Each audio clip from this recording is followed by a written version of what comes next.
কলকাতায় ফিরলেন অভিষেক বন্দ্যোপাধ্যায়। বিশ্ব মঞ্চে অপারেশন সিঁদুরের সাফল্য প্রচার। সর্বদলীয় প্রতিনিধি দলে ছিলেন অভিষেক বন্দ্যোপাধ্যায়।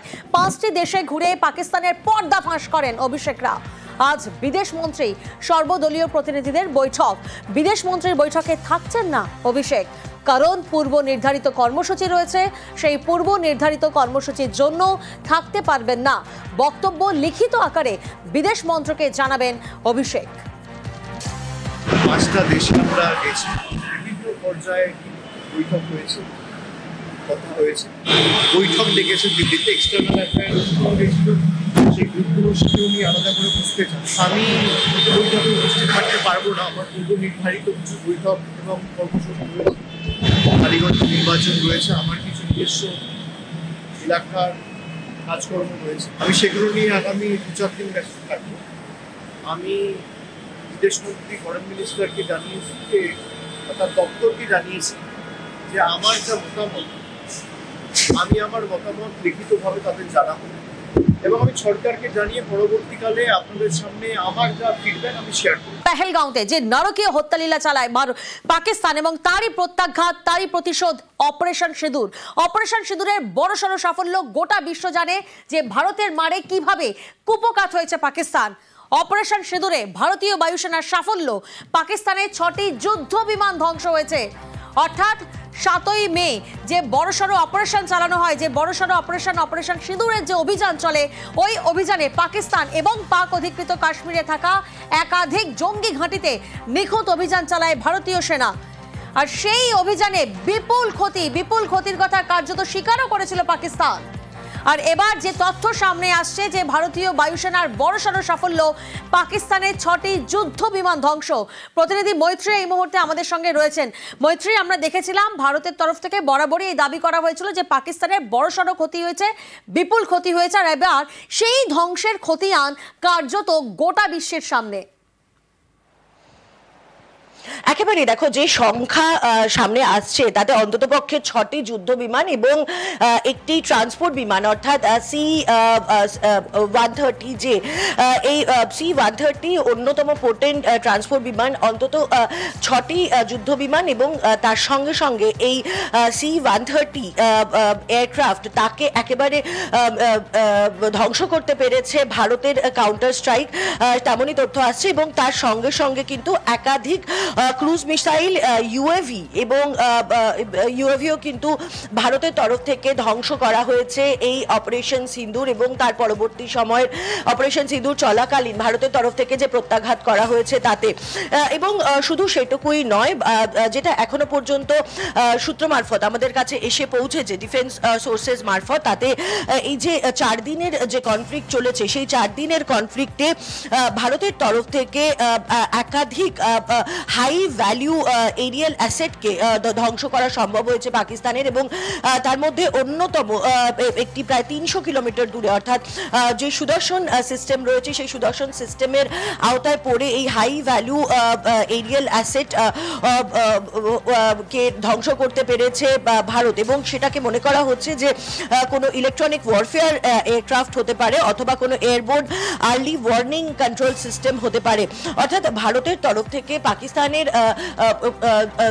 দিক থেকে যখন প্রত্যাঘাত শুরু করা হয়েছিল, পাকিস্তান মনে করেছিল যে ভারত যে প্রত্যাঘাত করবে তার থেকে অনেক বেশি অভিঘাত তারা করতে পারবে। এবং সেই কিন্তু সেটা যে হয়নি, বরঞ্চ ভারতের মাত্র 8 ঘন্টার যে প্রত্যাঘাত, তাতে যে একেবারে কুপকাত হয়ে গিয়েছে তার নিদর্শন কিন্তু এই একের পর এক যে তথ্য উঠে আসছে তার থেকেই পরিষ্কার হয়ে যাচ্ছে।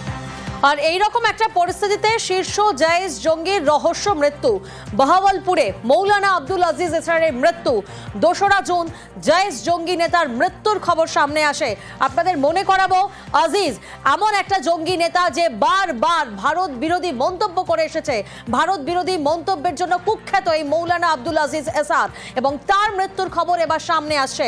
প্রতিনিধি মৈত্রী এই মুহূর্তে আমাদের সঙ্গে রয়েছেন, সরাসরি মৈত্রীর কাছে যাব। মৈত্রী, 2রা জুন জায়েজ জঙ্গি নেতার মৃত্যুর খবর সামনে আসছে। যে দেশ জঙ্গিদেরকে এভাবে পুষে রাখে, সেই দেশ এই জঙ্গির মৃত্যু নিয়ে কি দাবি করছে এবার? দেখো, দেখো এই মৌলানা এজারের যে মৃত্যুর যে খবর এসেছে, পাকিস্তান পুলিশের তরফ থেকে তার মৃত্যুর কারণ স্পষ্ট করা হয়নি, কিন্তু যথেষ্ট বলা যেতে পারে ইন্টারেস্টিং সার্কামস্ট্যান্সেসের মৃত্যু হয়েছে। তার কারণ মৃত্যুর কারণ কিন্তু এখনো যথেষ্ট রহস্যজনক। একদিকে যখন জয়েশের যে ইন্টারনাল টেলিগ্রাম অ্যাকাউন্ট রয়েছে, সেই ইন্টারনাল টেলিগ্রাম অ্যাকাউন্টে বলা হয়েছে যে মৌলানার মৃত্যুর পেছনে তার হার্ট অ্যাটাক হয়েছে এবং হার্ট অ্যাটাক হয়ে বাহাওয়ালপুরে মৃত্যু হয়েছে এই শীর্ষ জয়েশ জঙ্গি নেতার। অন্যদিকে তখনই পাকিস্তান পুলিশের তরফ থেকে তার মৃত্যুর কারণ হিসাবে কিন্তু কোনো কথা সুস্পষ্ট করে বলা হয়নি।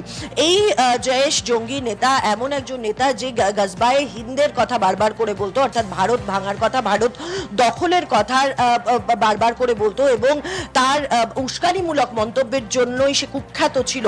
সেই জয়েশ নেতার এভাবে রহস্যজনক মৃত্যুতে কিন্তু বেশ কিছু প্রশ্ন উঠতে শুরু করে দিয়েছে যে সত্যি হার্ট অ্যাটাকে মৃত্যু হয়েছে নাকি এর পেছনে অন্য কোনো কারণ রয়েছে।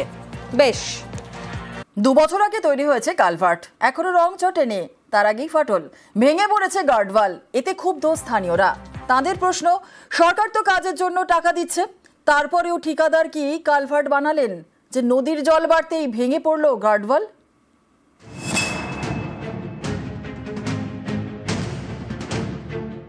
নদীর উপর কালভার্ট মাত্র 2 বছর আগে তৈরি হয়েছে, এখনো রং চটেনি, এরই মধ্যে কালভার্টের ফাটল।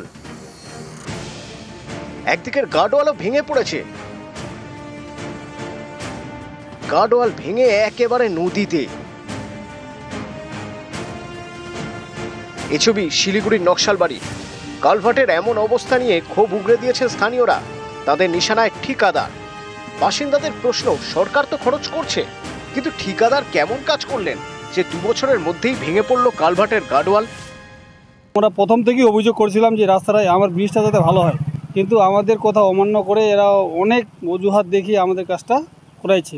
তার যে এখন খারাপ রাস্তা হয়েছে, খারাপ ফল যে পাওয়া যায় সেটা আপনারা আমাদের সামনে দেখতেছি বা আপনারা দেখতে পারেন। নকশালবাড়িতে হাতিঘিসা গ্রাম পঞ্চায়েতের মহাসিং জোট, এখান দিয়ে বয়ে গিয়েছে বামুনঝোড়া নদী। বছর 2 আগে এই নদীর উপর তৈরি হয় 8 মিটার লম্বা কালভার্ট। এর জন্য খরচ হয় 15 লক্ষ টাকা। গত কয়েকদিনের বৃষ্টিতে উত্তরবঙ্গের বিভিন্ন নদী এখন ফুঁসছে, জল বেড়েছে বামুনঝোড়াতেও, এতেই বিপত্তি। তৈরির 2 বছরের মধ্যেই কালভার্টে ফাটল, ভেঙে পড়েছে একটি গার্ডওয়াল। কালভার্টের ওপর রাস্তার একদিকেও ফাটল। ঠিকাদারের বিরুদ্ধে উঠেছে গাফিলতির অভিযোগ। এই 3 দিন 4 দিন আগে একটা বৃষ্টি হলো, ওই বৃষ্টির মধ্যে ব্রিজটা ভেঙে গেল।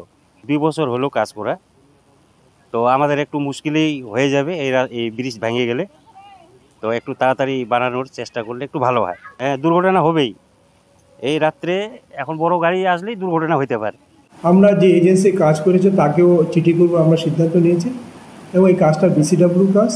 তারপরেও যেহেতু পঞ্চায়েত সমিতির আমরা দায়িত্বে আছি, আমরা দায়িত্ব নিয়ে বলছি 2-1 দিনের মধ্যেই বর্ষার জলটা একটু কমলে পড়ে আমরা সেখানে গিয়ে দেখে নিই কতটুকু কি ব্যবস্থা করা যায়, সেটা আমরা অবশ্যই করব। নকশালবাড়ি থেকে বিশ্বজিৎ মিশ্র, নিউজ 18 বাংলা।